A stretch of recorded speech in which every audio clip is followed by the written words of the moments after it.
A'udzubillahi minasyaitonirrajim. Bismillahirrahmanirrahim. Qala rabbi shrah li sadri wa yassir li amri wahlul 'uqdatam min lisani yafqahu qawli. Allahumma iftah 'alaina hikmataka wa anshur 'alaina min khazaini rahmatika ya arhamar rahimin. Rabbi yassir wa la tu'aththir.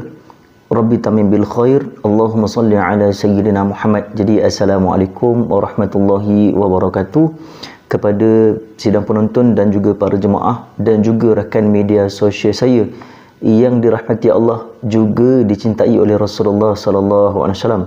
Jadi insya-Allah hari ini kita kupas berkaitan dengan rumah kata pergi, kubur kata mari, tuan-tuan dan puan-puan yang dirahmati Allah Taala sekalian. Jadi insya-Allah kita jumpa lagi lepas ni.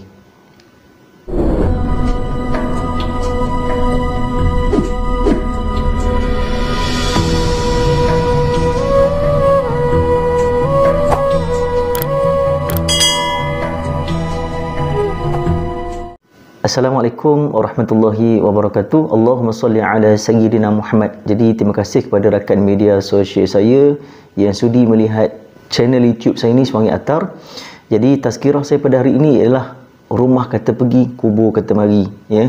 Jadi tuan-tuan, kita ni kadang-kadang dah berusia tapi kadang-kadang tak sedar lagi. Susah nak sedar sebenarnya. Sebab apa? Dalam jiwa kita ada dua jiwa yang sangat susah untuk kita buang. Apa dia? Iaitu jiwa jiwa ammarah bi as-su', dan yang kedua pula jiwa lawamah. Jiwa ammarah bi as-su' ni adalah jiwa yang cenderung kepada kejahatan dan juga maksiat, masya-Allah. Dan juga yang kedua pula iaitu jiwa lawamah. Apa dia? Iaitu kadang-kadang kita ni iman kita ikut-ikutan. Kadang esok kita baik, lusa kita jahat pula, lepas tu kita dah bertaubat, kita buat maksiat balik. Memang jiwa kita begitu, ya. Jadi yang ketiga ni susah nak dapat. Apa dia? Jiwa al-mutmainnah, jiwa yang sangat tenang. Nak dapat jiwa ni apa dia? Iaitu kena kurangkan makan, kurangkan bercakap dan kurangkan tidur. Ni memang kita akan dapat bila kita jaga. Sebenarnya jiwa ni pun kena ada pantang larang juga tau. Bukan orang bersalin saja, bukan orang sakit saja. Kena ada pantang larang, Jadi insya-Allah hari ini kita kupas berkaitan dengan, iaitu tajuk dalam kitab kita ni saya kupas, iaitu Qaidah fil Mahabbah halaman 167, dan juga hadis sahih yang diriwayatkan oleh Bukhari 3046, kitab jihad, Okey. Apakah bala ataupun musibah termasuk tanda kehinaan seseorang hamba? Jadi kita ni bila seseorang tadi kena kehinaan ataupun malapetaka, kita tidak boleh menyatakan yang dia ni banyak dosa. Mungkin dia ni banyak dosa kot, sebab itulah jadi macam tu. Sebenarnya tuan-tuan dan puan-puan dan para hadirin dan juga rakan media sosial saya yang dirahmati Allah, juga dicintai oleh Rasulullah sallallahu alaihi wasallam, sebenarnya Allah Taala bagi dugaan dan cobaan, tanda kehinaan tadi bukan untuk menghina kita, tapi tanda Allah sayang pada kita. Apa dia? Yang pertama sekali, kalau Allah Taala timpakan dugaan kepada orang mukmin, Allah Taala nak hapuskan dosa dia, Allah Taala nak tinggikan darjat dia. Dan bila mana Allah Taala timpakan kehinaan ataupun dugaan yang berat kepada orang yang tidak melakukan amalan kebaikan, mungkin Allah Taala nak tegur dia. Jadi kita tak bolehlah nak judge dia ni banyak dosa ni, tak boleh tuan-tuan, ya. Jadi kita kupas apa dia? Tidak seharusnya bagi seorang muslim untuk berkeyakinan bahawa Allah Subhanahu Wa Taala melimpahkan bencana kepadanya kerana kehinaan dirinya sendiri. Jadi dia tak boleh, contohlah Ali ni, dia ni bankrupt, jatuh terduduk, kan. Pada ketika itu dia mengatakan mungkin balasan dosa aku buat ataupun mungkin kejahatan yang aku buat kot. Jadi tuan-tuan, dia tidak boleh beranggapan begitu. Dia kena bersangka baik dengan Allah Ta'ala. Sebab apa Allah Ta'ala buat dia jadi bankrupt macam tu? Mungkin sebab di antaranya, mungkin hasil yang dia dapat sebelum ni adalah hasil yang haram ataupun syubhah. Mungkin Allah Ta'ala nak tarik balik, Allah Ta'ala nak bagi balik sesuatu yang halal kepada dia, ya. Rasulullah sallallahu alaihi wasallam sendiri telah memberitahu bahawa manusia yang paling hebat cubaan dan musibahnya adalah para nabi. Nabi sendiri pun tuan-tuan diuji oleh Allah Ta'ala. Nabi Daud, dia mengajak umat dia untuk beriman kepada Allah Ta'ala berapa ratus tahun, kan, berapa puluh tahun, tapi tetap juga yang ikutnya berapa orang saja. Macam kita ni, contoh, bila orang tak nak ikut kita, Contoh, kita dah berdakwah, kita tak boleh nak marah orang tu. Jadi kita kecuali kita berdoa saja kepada Allah Subhanahu wa taala untuk Allah Taala buka hidayah kepada dia.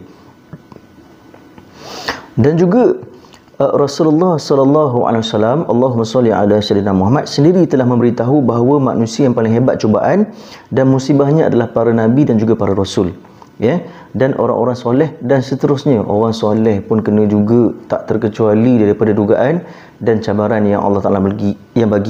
Kadang-kadang dugaan dan cabaran ni seperti saiz baju, saiz M, saiz S, saiz triple XL.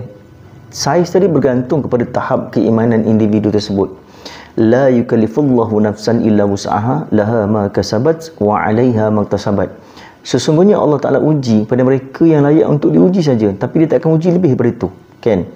Tapi Allah Taala beranggapan bahawa kita mampu, jadi dia bagi ujian tersebut. Mungkin ada di antara mereka yang Allah Taala uji bankrupt, anak degil, anak tak menjadi, lepas tu isteri ni tak mengandung walaupun dah 19 tahun kahwin, kan? Allah Ta'ala ambil nyawa mak ayah kita pula, kan? Dugaan dan cabaran yang Allah Ta'ala bagi pada manusia ni sangat hebat. Bukan untuk menghina manusia itu tadi, tapi Allah nak uji keimanan dia. Tengok dia ni sayang tak pada aku, kan? Jadi Allah Ta'ala ni dia sayang kepada hamba-hamba dia. Dia tak akan belai kita, tapi dia bagi apa? Dia bagi cubaan dan cabaran. Itu tanda Allah Ta'ala sayang kepada kita, ya. Jadi tuan-tuan dan perempuan yang dirahmati Allah Ta'ala sekalian, seterusnya pula Imam Ibnu Taymiyah berkata, ya, seorang ulama beritahu, barang siapa yang diuji Allah SWT dengan kesengsaraan dan musibah serta disempitkan rezekinya, maka hal itu bukanlah sebuah kehinaan atas dirinya. Jadi Imam Ibnu Taymiyah dia berkata, barang siapa seseorang yang ditimpakan kehinaan tadi kepada dia, bukan untuk menyempitkan dirinya, bukan untuk hina dia, tetapi apa? Sebagai satu cubaan dan cabaran kepada dia, untuk mengukur, seperti kayu ukur, untuk mengukur keimanan kita. Allah Ta'ala nak mengukur keimanan kita dengan dia hebat ke tidak. Allah Ta'ala tengah menguji tauhid kita kepada dia. Sebab kita kadang-kadang bila Allah Ta'ala uji, contoh, saya bagi contoh, ya, musibah banjir, ya, kita kata, Allah kenapalah bagi musibah kat tempat aku, bagilah kat tempat lain. Maksudnya dia tak redha dengan ketentuan Allah Ta'ala.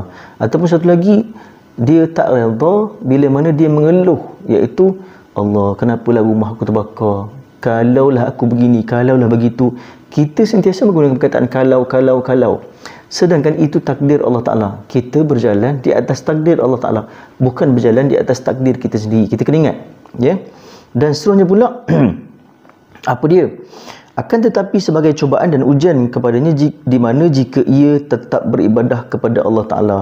Jadi ada orang bila diuji oleh Allah Ta'ala, dia tetap melakukan ibadah kepada Allah Ta'ala. Tetapi ada setengah orang, dia diuji oleh Allah Ta'ala, tapi dia terus fed up, dia tak solat dah. Dia menyalahkan Allah Ta'ala. Allahu Akbar. Wa na'udzubillah min zalik. Moga kita jauhkan daripada kumpulan tersebut, ya. Maka ia termasuk dari orang yang berbahagia. Namun jika ia membangkang dan menentang Allah SWT, tentunya ia akan menjadi orang yang sengsara dan celaka. Jadi siapa yang menentang Allah Ta'ala dalam ujian yang dibagi, maka dia menjadi orang celaka. Allahu Akbar.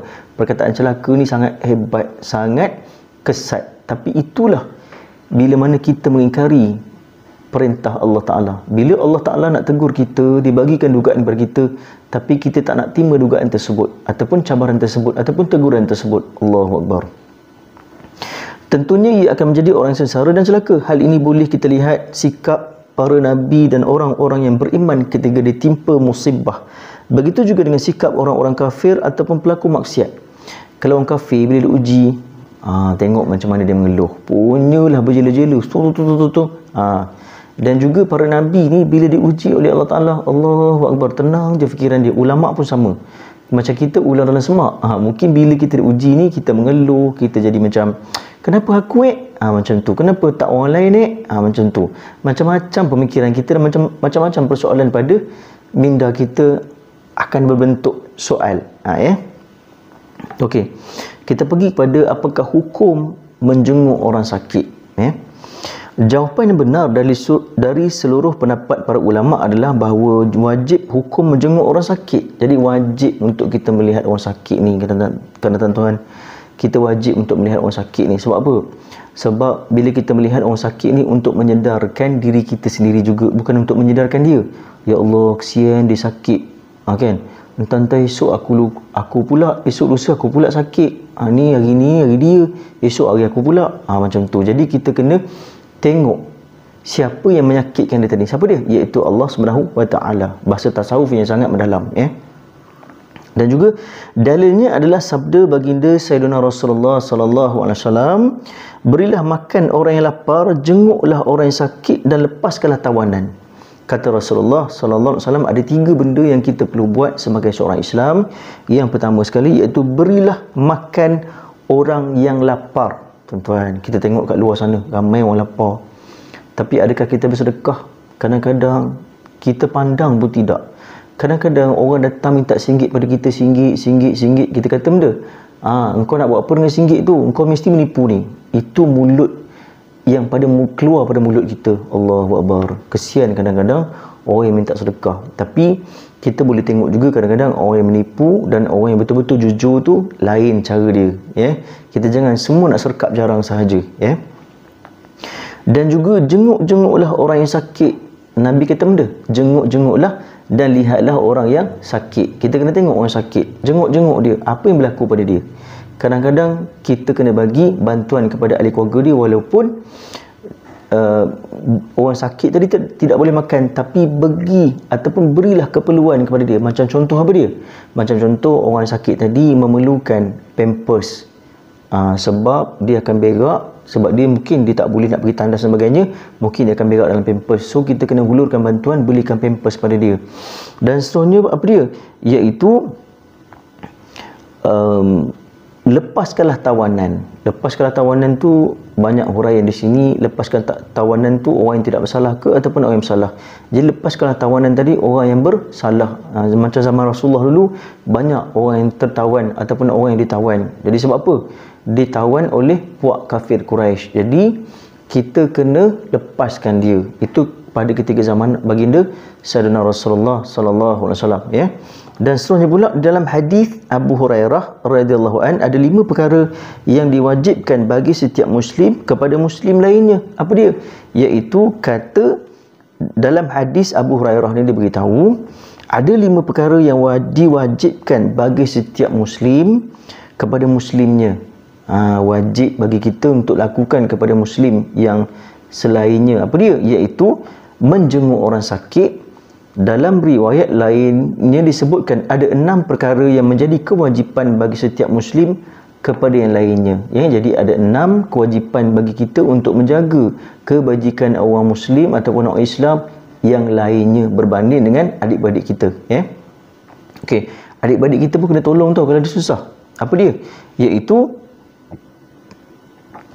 sementara Imam Bukhari sendiri telah menegaskan wajibnya hukum menjenguk orang sakit. Imam Bukhari sendiri pun suruh kita menjenguk orang sakit. Ibnu Battal berkata makna perintah yang ada di dalam hadis boleh diarahkan ke makna wajib kifayah seperti memberi makan orang lapar. Jadi wajib pula melepaskan tawanan. Selain itu juga mengarahkan kepada makna sunnah kerana sebagai usaha untuk menggerakkan tali silaturahim. Namun Ad-Dawudi menegaskan bahawa hukumnya wajib sambil berkata menjenguk orang sakit adalah fardu kifayah. Ada setengah pendapat menyatakan menjenguk orang sakit itu fardu kifayah. Ada setengah pendapat ulama menyatakan wajib. Memang wajib pun sebenarnya bila kita tengok orang sakit. Sebab kita kena hulurkan bantuan kepada dia. Contoh, kita datang kepada rumah tadi, apa dia? Sakit kencing manis.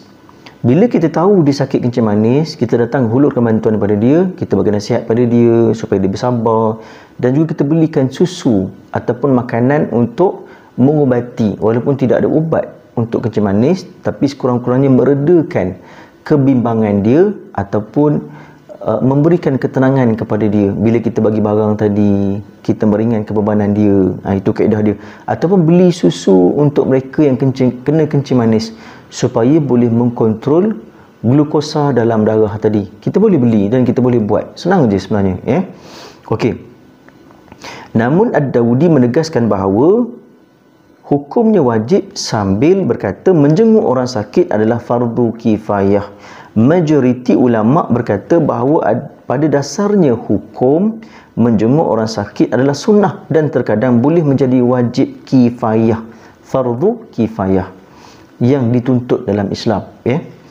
Syekh Ibnu Utaimi, seorang ulama, dia berpandangan, sebagai ulama berpendapat bahawa hukum menjenguk orang sakit adalah fardu kifayah.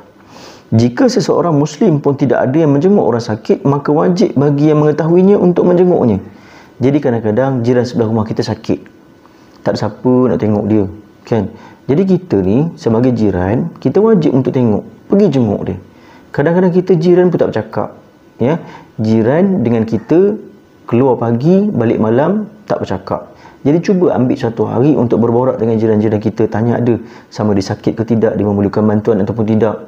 Ni kita kadang-kadang buat je, buat biasa je, sombong dengan jiran. Jangan tuan-tuan, ya. Adab berjiran ni kita kena tanya khabar dia.